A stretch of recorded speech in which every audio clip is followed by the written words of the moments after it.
Welcome students. आज हम discuss करने जा रहे हैं सॉलिड स्टेट के एमसीक्यूज। जो सॉलिड स्टेट चैप्टर है वो है बीएससी सेकंड सेमेस्टर का जो केमिस्ट्री सब्जेक्ट है उसका 5वां चैप्टर है, मतलब 5th यूनिट है जो है सॉलिड स्टेट। इसके हम एमसीक्यूज आज डिस्कस कर लेते हैं अपनी इस क्लास में। चलिए सबसे पहले हम देखते हैं इसका सिलेबस क्या है।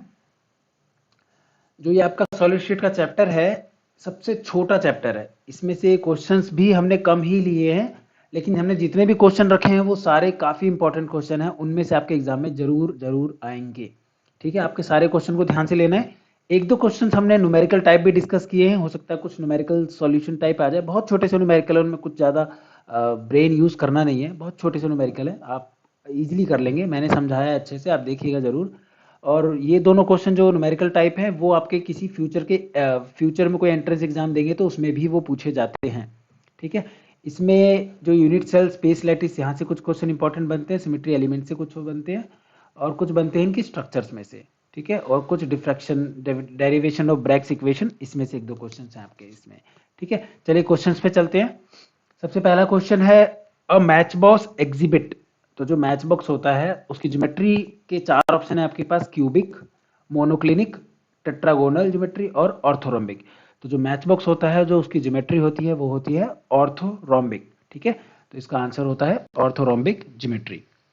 अगला क्वेश्चन है ब्रावेस लैटिस आर ऑफ। जो ब्रावेस लैटिस होती है वो कितने प्रकार की होती है? 10, 8, 14 या 7? तो आई थिंक इसका आंसर सभी बच्चों को पता होगा। जो ब्रावेस लैटिस होती है वो होती है 14 टाइप्स की। ठीक है, मैंने आपके रेफरेंस के लिए 14 टाइप्स जो हैं वो यहाँ पे एज ए पिक्चर डाल दिया है, आप देख सकते हैं। इसमें simple cubic, face centred, body centred cubic, उसके बाद आता है simple tetragonal, body centred tetragonal, hexagonal. इन सबको हमें याद करने की ज़रूरत नहीं है, लेकिन आपको थोड़ा थोड़ा इनके बारे में पता होना चाहिए। ठीक है, नेक्स्ट क्वेश्चन है the hybridised carbon atom in graphite is. आपने ग्रेफाइट के बारे में 11th क्लास और 12th क्लास में काफ़ी कुछ पढ़ा है। जो ग्रेफाइट होता है वो कौन सी हाइब्रिडाइजेशन होती है आपको खुद पता होना चाहिए, इसकी sp2 हाइब्रिडाइजेशन होती है। इसी के अल्टरनेटिव में एक क्वेश्चन पूछा जाता है डायमंड की क्या हाइब्रिडाइजेशन होती है। तो जो डायमंड होता है वो sp3 हाइब्रिडाइज होता है। ठीक है, तो आपको ग्रेफाइट sp2 और डायमंड जो है sp3, ये क्वेश्चन भी आपके एग्जाम में आ सकता है। अगला क्वेश्चन है the maximum number of symmetry element present in crystal. तो किसके क्रिस्टल में सबसे ज्यादा सिमेट्री एलिमेंट्स प्रेजेंट होते हैं? तो वो होता है क्यूबिक। क्यूबिक के उसमें सबसे ज्यादा सिमेट्री एलिमेंट्स प्रेजेंट होते हैं। अगला क्वेश्चन है the hybridised carbon atom in diamond is. अभी एक स्लाइड पहले मैंने ये क्वेश्चन डिस्कस किया था कि ग्रेफाइट में जो होता है sp2 हाइब्रिडाइजेशन होता है और डायमंड में तो होता है sp3 हाइब्रिडाइजेशन होता है। ठीक है, तो ये इजी क्वेश्चन है, अभी स्टार्टिंग के क्वेश्चन काफी इजी हैं। अगला क्वेश्चन है for cubic system axial ratios are a is equal to B is equal to c and the axial angle are. तो इस क्वेश्चन में आपसे पूछा गया है, पहले आपको ये समझना है, क्वेश्चन के आंसर पे जाने से पहले वो आपको बता रहा है कि जो सिस्टम है वो क्यूबिक है। ठीक है, और जो एक्सियल रेशोज हैं वो ए बी सी ये तीनों बराबर हैं। अब आपको एंगल के बीच में क्या रिलेशन है वो बताना है। तो जो क्यूबिक के सिस्टम के जो टर्म्स में हम निकालते हैं एंगल्स, तो वो आता है अल्फा, बीटा और गामा, तीनों ही 90 डिग्री के होते हैं। ठीक है, तो जो इसका आंसर होगा alpha beta is equal to gamma is equal to 90 degree. Option A इसका करेक्ट आंसर होगा। और मैं आपके रेफरेंस के लिए एक पिक्चर दिखाता हूं आपको। ये पिक्चर है क्यूबिक और क्यूबिक के लिए एक्सिस हमने दिया हुआ है already, A is equal to B is equal to C, जैसा कि यहाँ पर है एक्सिस है ये। एक्सियल एंगल्स क्या होंगे? Alpha is equal to beta is equal to gamma is equal to 90 degree. तो ये आपको थोड़ा सा याद करना पड़ेगा, इसका कोई दूसरा तरीका नहीं है। जैसे इस क्वेश्चन में हमने केवल एक क्वेश्चन पूछा, मतलब हमने ये पहले वाले पॉइंट को एज ए क्वेश्चन रखा है। इसी तरह से क्वेश्चन कोई भी आ सकता है। आपके पास 7 है: cubic, tetragonal, monoclinic, triclinic, orthorhombic, hexagonal and rhombohedral. ठीक है, इनमें से कोई भी पूछा जा सकता है आपसे। सिंपल यहां लिखा रहेगा फॉर दिस सिस्टम, क्यूबिक की जगह आ जाएगा मोनोक्लिनिक, और रेशोस आर लिखा रहेगा A is equal to B, A is equal not equal to B, not equal to C, यहां ये लिखा रहेगा। और आपसे पूछा जाएगा द एक्सियल एंगल्स आर, आपके पास ऑप्शंस होंगे, तो आपको ऑप्शंस ये वाला सेलेक्ट करना है। तो इन सातों में से आपसे कोई भी पूछा जा सकता है, हमने एक क्वेश्चन करके बता दिया आपको। बाकी आप इस स्लाइड से देख लीजिएगा, इसको अपनी कॉपी में नोट डाउन कर लीजिए और इनको थोड़ा सा मेमोराइज कर लीजिए, इनमें से कोई भी क्वेश्चन आ सकता है। चलिए नेक्स्ट स्लाइड पे चलते हैं। अगला क्वेश्चन है the total number of atom present in simple cubic unit cell. सबसे सिंपल क्यूबिक यूनिट सेल होता है, उसमें कितने एटम्स प्रेजेंट होते हैं? 1, 2, 3 और 4। तो जो इसका आंसर होगा वो होगा ऑप्शन ए 1। सिंपल क्यूबिक में 1 होता है, ठीक है, इसका आंसर हो गया 1। आपके रेफरेंस के लिए मैं फिर से एक पिक्चर दिखाता हूं जिसमें मैं आपको थोड़ा सा समझा देता हूं। Number of atoms per unit cell simple cubic में होते हैं 1, जैसा कि हमारे इस केस में है। अगर यहां लिखा रहता बीसीसी का केस तो उसमें होते हैं 2। अगर यही क्वेश्चन एफसीसी में होता तो इसका आंसर होता 4। तो एक ही क्वेश्चन में हम 3 क्वेश्चन को डील कर रहे हैं। जो लास्ट स्लाइड थी उसमें हमने एक ही क्वेश्चन में आपको 7 क्वेश्चंस बना के बता दिए थे कि आपसे कुछ भी पूछा जा सकता है और आपको सारे आंसर पता होने चाहिए। ऐसा ही सिंपल क्यूबिक में हमारा जो क्वेश्चन है वो सिंपल क्यूबिक और नंबर ऑफ यूनिट पर सेल पूछा है, तो हमारा क्वेश्चन यही खत्म हो जाता है 1। अगर इसी क्वेश्चन को अगर जो क्वेश्चन पूछने वाला है वो कहता है बीसीसी में तो आप लिखते 2। अगर इसे एफसीसी बोला जाता तो वो हो जाता आंसर 4। एफसीसी का मतलब होता है फेस सेंटर्ड, ठीक है। चलिए नेक्स्ट स्लाइड देखते हैं। The total number of atom present in face centred cubic unit cell. देखिए जैसा कि मैं अभी बता रहा था वही क्वेश्चन रिपीट हुआ है, तो इसका आंसर होगा 4, ठीक है। ये बहुत सिंपल सा क्वेश्चन है। चलिए आगे चलते हैं। The packing fraction of FCC. FCC का पैकिंग फ्रैक्शन कितना होता है? 74%। ये जो भी है ये परसेंटेज में है, ठीक है। 52, 92, 62 और 74, ये 4 ऑप्शन थे, 74 होता है। इसके लिए भी मेरे पास एक रेफरेंस है। जो सिंपल क्यूबिक होता है उसमें जो पैकिंग फ्रैक्शन होता है वो सबसे कम होता है 52.4, बीसीसी में 68% होता है और सबसे ज्यादा एफसीसी में होता है। एफसीसी में सबसे ज्यादा होता है 74। ये भी आपको थोड़ा सा याद करना पड़ेगा। इसके डेरिवेशंस हमने 11th 12th क्लास में ही करके देख लिए कि ये निकाले कैसे जाते हैं। 68 ही कैसे आता है सिंपल क्यूबिक में, सॉरी सिंपल क्यूबिक में 52.4 क्यों आता है, बॉडी सेंटर्ड में 68 क्यों आता है, ये सब हम थ्योरी पार्ट में कर चुके होते हैं 11th 12th क्लास में ही, ठीक है। तो यहाँ पे आप इन पॉइंट्स को याद करके चल सकते हो। इसमें से आपसे कोई भी क्वेश्चन पूछा जा सकता है। इस क्वेश्चन में एफसीसी का पूछा है, हमने आंसर 74 टिक कर दिया। अगर बीसीसी का पूछा गया होता तो हमने 68 टिक करना था। अगर सिंपल क्यूबिक का पूछा जाता पैकिंग फ्रैक्शन तो हम 52.4 टिक करते, ठीक है। चलिए next question. The minimum number of symmetry element present in crystal. सबसे कम सिमेट्री एलिमेंट कौन से उसमें प्रेजेंट होते हैं? ट्राइक्लिनिक में होते हैं, ठीक है। सबसे ज्यादा होते हैं क्यूबिक में, जैसा कि हमने अभी एक स्लाइड में किया था, और सबसे कम होते हैं किसमें? ट्राइक्लिनिक में, ठीक है। ये क्वेश्चन भी अल्टरनेट क्वेश्चन है, एक दूसरे से मिलते जुलते या फिर एक दूसरे के अपोजिट कह सकते हैं हम। इन दोनों क्वेश्चन को आप जरूर याद रखिएगा। चलिए अगला question. The total number of body diagonal in cubic system are. Total number of body diagonal यानी कि क्यूबिक सिस्टम में कितने होते हैं बॉडी डायगोनल? तो क्यूबिक सिस्टम में 4 होते हैं बॉडी डायगोनल, ठीक है। ये भी क्वेश्चन बहुत इजी है, स्ट्रक्चर से है। अगर आप स्ट्रक्चर को थोड़ा सा ध्यान से देखेंगे तो आपको ये समझ में आ जाएगा। अगली स्लाइड देखते हैं। क्वेश्चन है if the radius ratio in the range of 0.155 to 0.225 then the coordination number will be. देखिए जो क्वेश्चन पूछा गया है उसने ये रेंज दी है। इस रेंज में अगर रेडियस रेशियो आता है तो कोऑर्डिनेशन नंबर क्या होगा? हमारे वाले क्वेश्चन में इसका कोऑर्डिनेशन नंबर होगा 3, ठीक है। ऐसे 3 क्वेश्चन, इसके अल्टरनेट में 2 क्वेश्चन और बन सकते हैं। मैं आपको फिर से दिखाता हूं एक रेफरेंस, एक पिक्चर दिखाता हूं। इसमें देखिए जो हमारा क्वेश्चन है वो पहला पॉइंट है 0.155 टू 0.225, तो कोऑर्डिनेशन नंबर होगा 3। आपसे पूछने वाला ये पूछ सकता है कि बताइए अगर ये वैल्यूज चेंज कर दी जाए 0.225 टू 0.414 तो कोऑर्डिनेशन नंबर हो जाएगा 4। सिमिलरली बिल्कुल सेम वैसे ही 414 से 0.732 तो कोऑर्डिनेशन नंबर हो जाएगा 6। तो हमने अपनी स्लाइड में एक क्वेश्चन को डिस्कस किया है, पैरेलल आप 3 क्वेश्चन और इसके ऐसे ही सॉल्व कर सकते हैं। आपके एग्जाम में इन चारों में से कोई भी पूछा जा सकता है। हमने क्वेश्चन डिस्कस करके और ये पिक्चर बता के आपको बता दिया है। आप अपनी कॉपी में जरूर इसको नोट डाउन कर लीजिएगा, यहाँ से इंपॉर्टेंट क्वेश्चन बनते हैं और ये आपको गलत नहीं करने हैं किसी भी शर्त पे, ठीक है। चलिए आगे बढ़ते हैं। अगला क्वेश्चन है NaCl स्ट्रक्चर इज। तो ये क्वेश्चन तो 11th 12th में ही आपने पढ़ लिया होगा। NaCl जो होता है वो क्यूबिक स्ट्रक्चर होता है इसका, ठीक है। इस क्वेश्चन में कुछ खास नहीं था। विच of the following statement is not true for crystalline solids. तो जो क्रिस्टलाइन सॉलिड्स होते हैं उसके लिए कौन सा स्टेटमेंट सच नहीं है? Number 1, they have sharp melting point. Number 2, they can not be cleaved. They have definite arrangement of constituent और दे आर एनिसोट्रोपिक। तो इसका जो आंसर है, जो क्रिस्टलाइन सॉलिड होते हैं उनको काटा नहीं जा सकता, ठीक है। तो they can not be cleaved. बाकी जो पॉइंट है वो सारे सच हैं, लेकिन ये पॉइंट जो है उसका सच नहीं है, they can not be cleave, ये पॉइंट सच नहीं है। ठीक है, इस तरह के क्वेश्चन में आपको यहाँ जरूर देखना है कि यहाँ पे नॉट लगा है या नहीं लगा है। कई बार हम जल्दबाजी में इस नॉट को भूल जाते हैं, हम ट्रू फॉर क्रिस्टलाइन सॉलिड पढ़ लेते हैं। ठीक है, तो हमें थोड़ा सा ध्यान रखना है क्वेश्चन को सॉल्व करते टाइम। चलिए नेक्स्ट क्वेश्चन देखते हैं। Size of crystal depends on, size किस पे डिपेंड करता है? टेम्परेचर पे, प्रेशर पे, रेट ऑफ द फॉर्मेशन पे, और नन ऑफ दिस। तो देखिए जो साइज होता है रेट ऑफ द फॉर्मेशन पे डिपेंड करता है। ठीक है, कितना जल्दी बना है, कितना धीरे धीरे बन रहा है, इन सब चीजों पे सबसे ज्यादा डिपेंड करता है किसी भी क्रिस्टल्स का साइज। तो इसका आंसर होगा rate of the formation.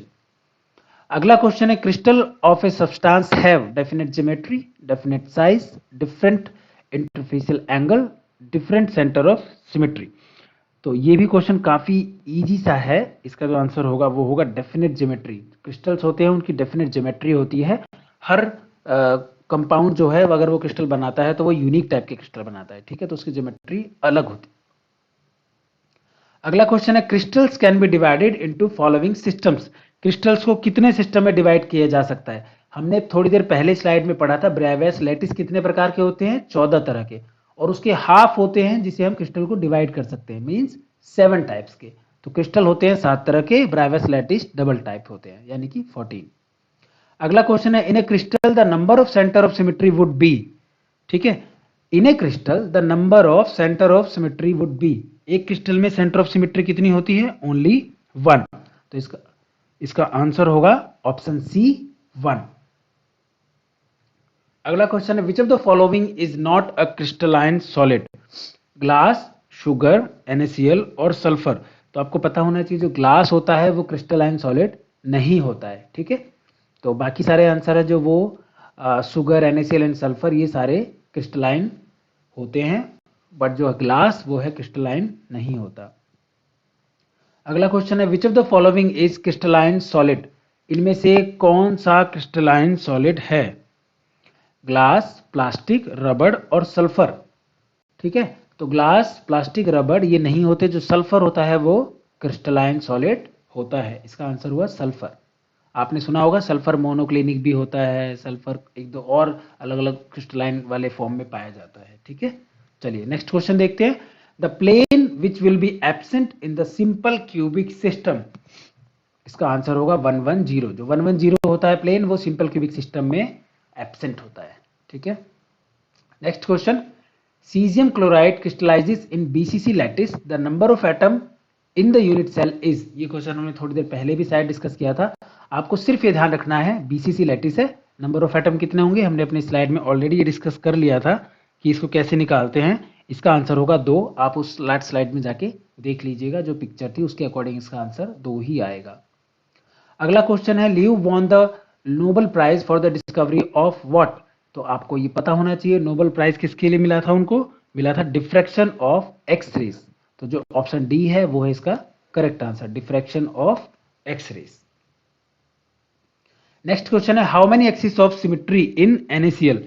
NaCl की सिमेट्री में जो एक्सिस ऑफ सिमेट्री होते हैं कितने होते हैं? 13 होते हैं। ठीक है, ऑप्शन बी 13। अगला क्वेश्चन है, which of the following is not an element of symmetry? तो plane of symmetry, centre of symmetry और एक्सिस ऑफ सिमेट्री, ये तीनों ही सिमेट्री होती हैं, एलिमेंट सिमेट्री ऑफ एलिमेंट होते हैं। जो रिलेशन ऑफ सिमेट्री है वो इसका पार्ट नहीं है, तो इसका आंसर होगा रिलेशन ऑफ सिमेट्री। अगला क्वेश्चन है, an extrinsic semiconductor is P type, N type, both N and P type और नॉन ऑफ दिस। तो ये भी स्ट्रेट फॉरवर्ड क्वेश्चन है, इसका आंसर होगा P type semiconductor. Next question है, ये छोटा सा न्यूमेरिकल है जिसपे आपको बहुत ध्यान देना है। In a simple cubic lattice D100, D110, D111 is. तो ये एक न्यूमेरिकल है, इसका डायरेक्ट आंसर आप लगा ही नहीं सकते कि ये होगा या ये होगा, इसमें तुक्का नहीं मारना है बिल्कुल भी। इसे सॉल्व किया जाता है। इसे सॉल्व कैसे किया जाता है मैं आपको करके बताता हूँ। सबसे पहले मैं आपको इसका आंसर बता दूं। जो इसका आंसर है वो है ऑप्शन सी, √6, √3, √2। ठीक है, ये इसका आंसर है। लेकिन ये आंसर आया कैसे, आपको कैसे पता चलेगा यही इसका आंसर है? तो उसके लिए क्या करना होता है, सबसे पहले हमें देखना पड़ता है फॉर्मूला क्या होता है। तो ये होता है फॉर्मूला। ठीक है, d h k l is equal to a square divided by root h square k square l square, ठीक है, where a is equal to B is equal to c for cubic system, ये तीनों बराबर होते हैं, और alpha is equal to beta is equal to gamma is equal to 90 degree के बराबर होता है, ठीक है। डी 100 का मतलब है इसमें एच 1 है, के 0 है, और जो एल है वो 0 है। डी 110 का मतलब है कि एच क्या है 1, के क्या है 1 और एल क्या है 0। ऐसे ही डी 111 का क्या मतलब है, एच के एल ये तीनों ही 1 1 हैं। तो चलिए देखते हैं इस न्यूमेरिकल को सॉल्व कैसे करते हैं। देखिए मैंने अपने हाथ से खुद से लिख के सॉल्व किया है, मैं आपको समझा देता हूं।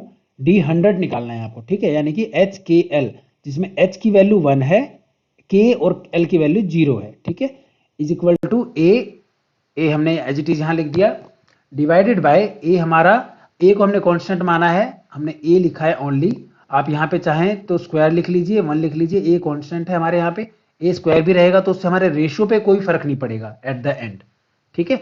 अगर हम यहाँ ए स्क्वायर भी लिख देंगे तो ए स्क्वायर चलता जाएगा और लास्ट में ए स्क्वायर तीनों में रहेगा, तो वो तीनों बाद में कट जाएगा, इसलिए हमने ए को ज्यादा ध्यान नहीं दिया, ए को सिंपल ए लिखा है।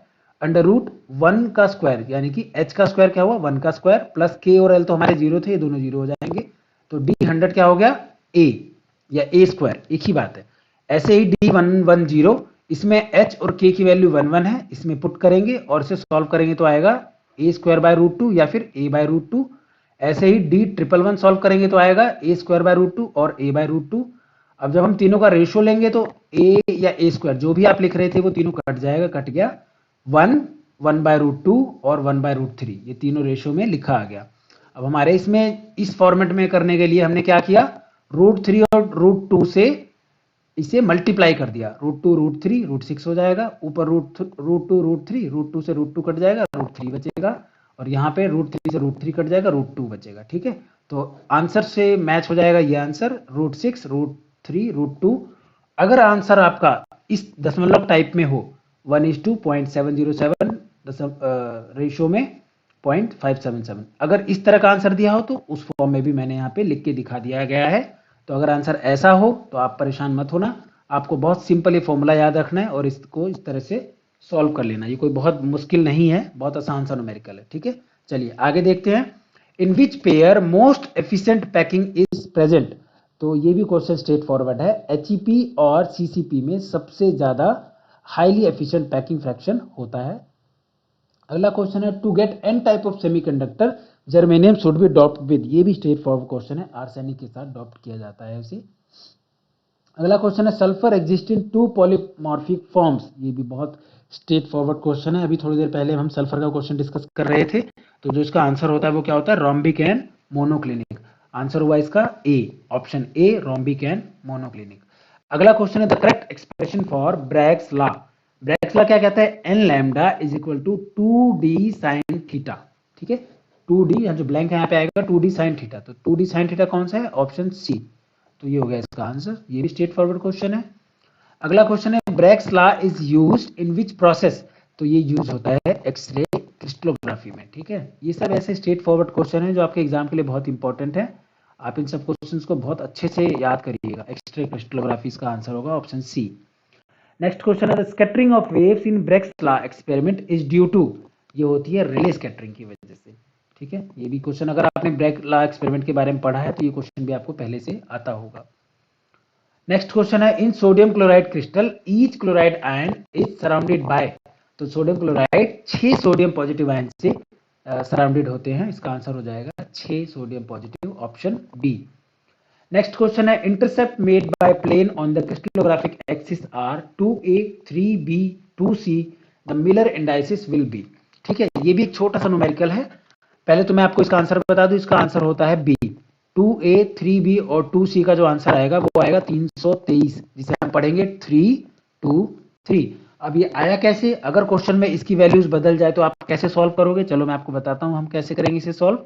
ऑप्शन 20 का आंसर है, चलिए ठीक है इसे सॉल्व करते हैं। देखिए करना क्या है, टेक इंटरसेप्ट, यानी कि जो ये इंटरसेप्ट है, ए के आगे जो वैल्यू लिखी है, बी के आगे जो लिखी है, सी के आगे जो लिखी है, इनको नोट डाउन कर लेना है, उसके रेसिप्रोकल बनाना है और उसके बाद उसके फ्रैक्शन को क्लियर कर देना है टू गेट द आंसर। तो हमने पहले लिखा ए बी सी, इनके आगे जो लिखा हुआ है उनको लिख लिया इंटरसेप्ट में। ए के आगे लिखा है 2, हमने 2 लिख दिया। बी के आगे लिखा है 3, हमने 3 लिख दिया। 2C के आगे लिखा है 2, हमने 2 लिख दिया। ठीक है, तो सिंपल जो भी न्यूमेरिक फॉर्म इसके आगे लिखा उसको हमने यहाँ नोट डाउन कर दिया इसके नीचे, ABC के नीचे। इसके बाद इसका रेसिप्रोकल किया, यानी कि इनको 1 अपॉन कर दिया। जैसे 2 था तो हो गया 1/2, ये 3 था हो गया 1/3, ये 2 था ये हो गया 1/2। ठीक है, अब इसको मल्टीप्लाई बाय 6 कर दिया। बेसिकली इसमें जो सबसे बड़ा मल्टीप्लाई करके नंबर आएगा आपस में, उस नंबर से हम मल्टीप्लाई करते हैं ताकि हमें ये एक रेशो मिल जाए, फ्रैक्शनल फॉर्म में ना रहे। ठीक है, तो मैं 6 से मल्टीप्लाई किया तो 2 से 6 कट जाएगा 3 आ जाएगा, 3 से 6 कट जाएगा 2 आएगा, और 2 से 6 कटेगा 3 आएगा। तो जो आंसर आया वो क्या आया, 3 2 3। तो ये न्यूमेरिकल होपफुली आपको समझ में आ गया होगा। नहीं समझ में आया हो तो थोड़ा सा बैक करके वीडियो को दोबारा से देख लीजिए, ये काफ़ी इंपॉर्टेंट है और बहुत सिंपल है। इसको बिल्कुल भी मुश्किल ना समझे। अगर एग्जाम में क्वेश्चन आता है तो आपको ये क्वेश्चन ठीक करना ही है, अदरवाइज वीडियो बनाने का कोई फायदा नहीं होगा मुझे। ठीक है, चलिए आगे देखते हैं। नेक्स्ट क्वेश्चन है the electrical conductance in an n type semiconductor is due to migration of. तो ये फ्री इलेक्ट्रॉन्स की माइग्रेशन की वजह से होता है। ठीक है, इसका आंसर हो जाएगा फ्री इलेक्ट्रॉन्स। नेक्स्ट क्वेश्चन है द एमोर्फस सॉलिड इज। तो एमोर्फस सॉलिड क्या होता है, ग्लास। हमने थोड़ी देर पहले किया था ना, क्रिस्टल सॉलिड कौन सा नहीं होता है, तो एमोर्फस सॉलिड ग्लास होता है। ठीक है, इस वीडियो में इतना ही। जो ये सॉलिड स्टेट जो चैप्टर था उसका सिलेबस छोटा था तो हमने क्वेश्चंस भी कम रखे हैं, बहुत ज़्यादा क्वेश्चन नहीं बनते हैं, और जो पैरेलल क्वेश्चन बनते थे वो भी हमने डिस्कस कर लिए अपनी क्लास में, और जो क्वेश्चंस न्यूमेरिकल टाइप थे वो भी डिस्कस कर लिए। बहुत बहुत धन्यवाद आप लोगों का इस लेक्चर को सुनने के लिए। All the best for your exams.